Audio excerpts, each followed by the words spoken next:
Facebook and YouTube. Just wanted to do a check-in today. Basically, I've been doing this keto journey for about 2 months now. Actually, 1 month of me actually doing it very strict and sticking to specific meal plans and just working out by just walking. And as you can see in the previous videos, I'm down about 20 pounds. And so I'm happy about that. Yay. But I just wanted to check in because I feel like I've been a little lax this last week, just with a little stress and other things that I just see that I'm kind of having cravings and things like that. And so I just wanted to check in and just say I'm still going at it, and I just want to encourage you, if you fell off the bandwagon, or if you if you kind of stalled or things aren't going as you planned, not to give up. Again, like I stated in my previous video, my goal is to lose weight, just to have a healthier lifestyle, be more confident about myself, and to just feel good. And secondly is to, prepare myself for having a baby. One of the things that you may have learned in one of my previous videos from last year, which you can check out, is my journey. It's God healing me from this long battle with uterine fibroids. And you should check that video out as well. In the midst of that, I also after my surgery, I was prescribed birth control. A low dose birth control is Icy Bloom is actually the birth control that I was taking. Had never taken birth control ever in my life up until having my left ovary removed. And the OBGYN who did the surgery at the time told me that it was good for me to take it because of the heavy bleeding and things like that, and to give my uterus a rest, and just to take the birth control, and that I shouldn't have any side effects. Her main thing that she kept pushing was birth control does not make you gain weight. Birth control itself does not cause these effects. It has very mild effects. Well, I beg to differ. I totally see the immediate effects of me taking birth control, from things from just depression to actual pitting edema. Pitting edema is where you're so swollen that you can actually push down on the swelling and leave an imprint, and it takes a long time for the skin, because there's so much fluid in your body that you can imprint. Like if I was to push on my hand right now, I can actually see my fingerprint in my arm, and that's actually what I was experiencing. I was actually doing that to myself within a week or two after starting birth control, and it was taking the Icy Bloom birth control pill, very low dose. I immediately, as far as like my mental health, just down the drain. Just was in a very dark place. Granted, the whole experience itself was just life-changing and mind-altering, because I was at risk. It just cut my potential of getting pregnancy in half. As I looked at it, my OBGYN said, you can get pregnant with one ovary just as you can with two. Apparently, if I'm not mistaken, don't quote me on this, during the cycle, only one of your fallopian tubes release the egg and is joined, and it's not like both. I don't believe both egg is released from both fallopian tubes during the cycle for women who have both ovaries. Don't quote me on that, but I believe that's what how she explained it to me. So, and she my previous OBGYN as well as my current OBGYN both reassure me that I'll be fine with having children, and it shouldn't be an issue, you know. So, on top of that, getting back to the weight issue, I was I was talking about depression. I was having dealing with depression, mood swings, irritability, just all those different things that I feel was an effect of me inputting this foreign agent into my body, and causing my body to do something that it's naturally is not supposed to do. Right? Every woman's supposed to naturally have a cycle, and release those eggs every month, every 28 days, or however long your cycle is. So, and I put my body in that situation, and it rejected it, and my body responded to it. And so, from that, I took the birth control for about from like June to from like May to July, so about like a good 2 months. It was probably like the end of May to July, and I gained so much weight. I promise I at least in that short period of time I gained at least 40 pounds just in that small time frame. And then from that, just afterwards, just kind of just giving up on myself. So just not eating correctly. It wasn't all the birth control, but the birth control was a big, I feel was a big portion of it. That's what I know for myself. Just not eating anymore, the correct way anymore, not being as physical as I was before, and just letting myself go down. And so I basically went through this whole period where I just really struggled with self-esteem, and then body image. And so it's been a good 2 years that I went through this whole process where I just feel like I look like a different person. I will actually insert a picture here of what I looked like. I'll say actually the week before my surgery, the week before I had my left ovary removed, and about 2 months before I started birth control for the first time. I'll insert that picture right here, and you can see the difference in a picture of me. Actually, July of 2018, I'll put a picture of myself then. But yeah, I just, I can't blame the birth control. I can't blame people, bad relationships, not even myself. I just want to say that it was something that I needed to go through.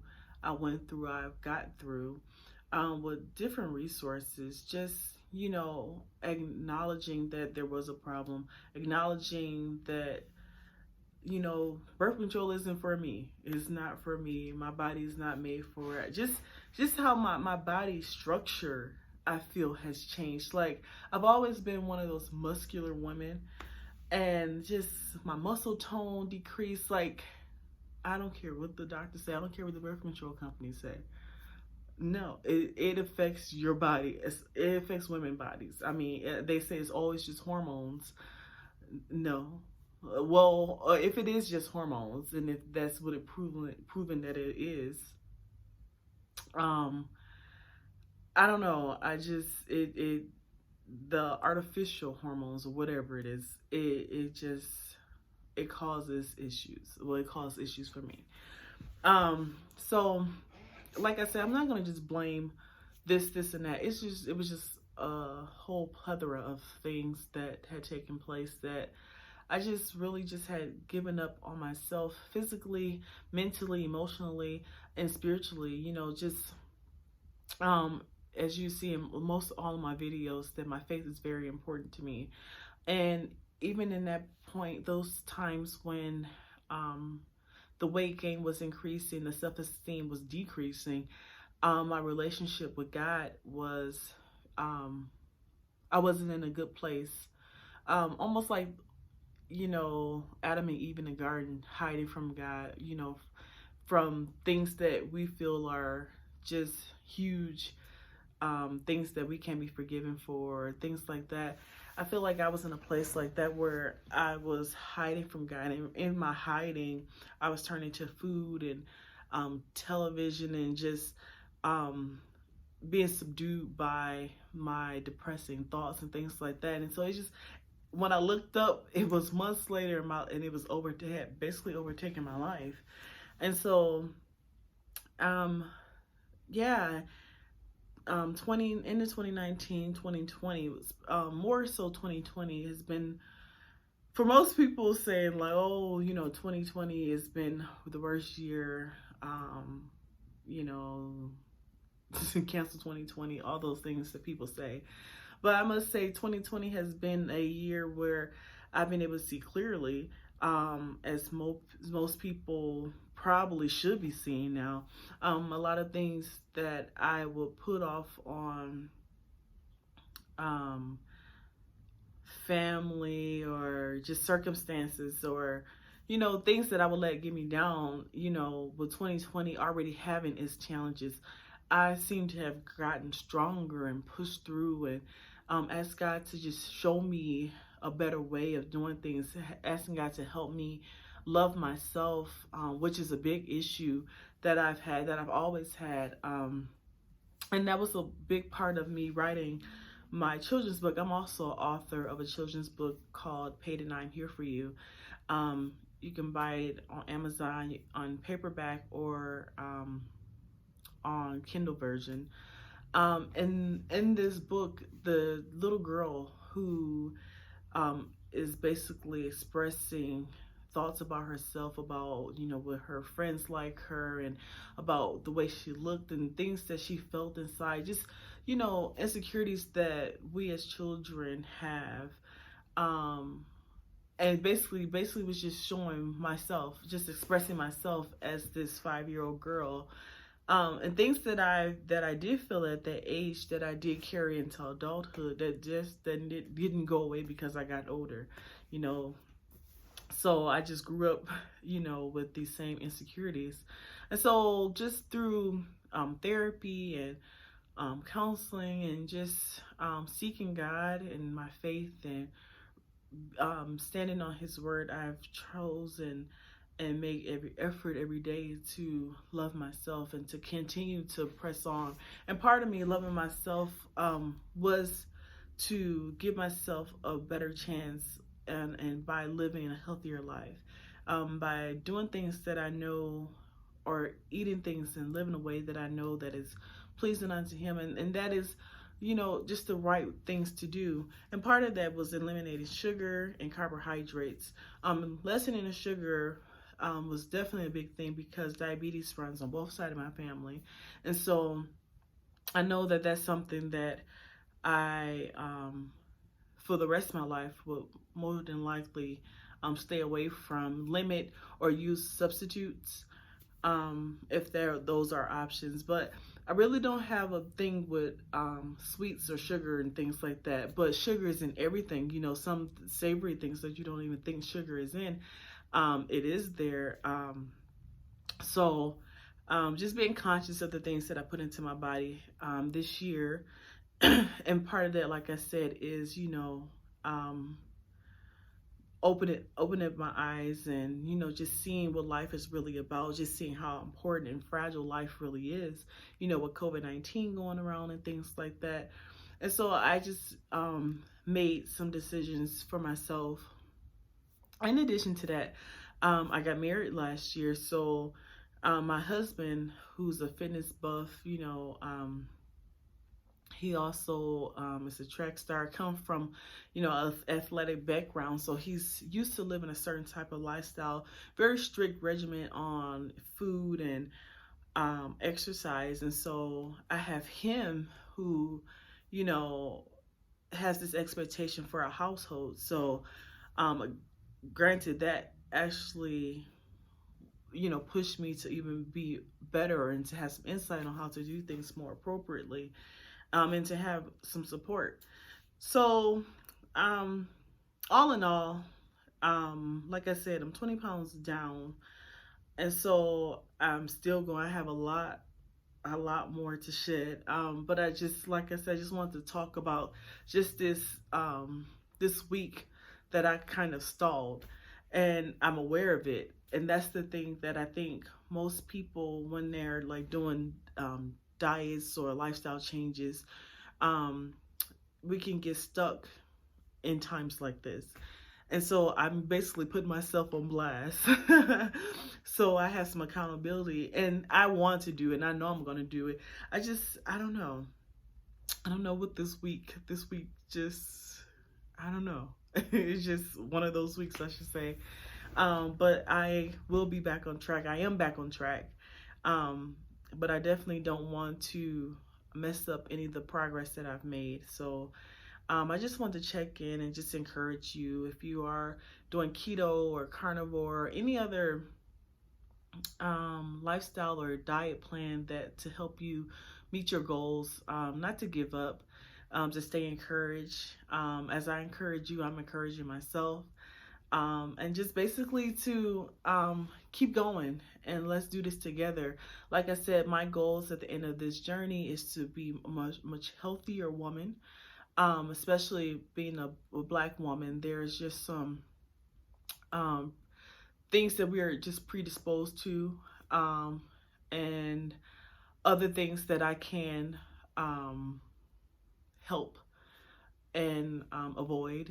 And just, the ultimate goal is, to be healthy enough to carry a baby and to get pregnant and to enjoy motherhood and, to be a young mature mother. I'm starting off late. I don't like that term, starting off late.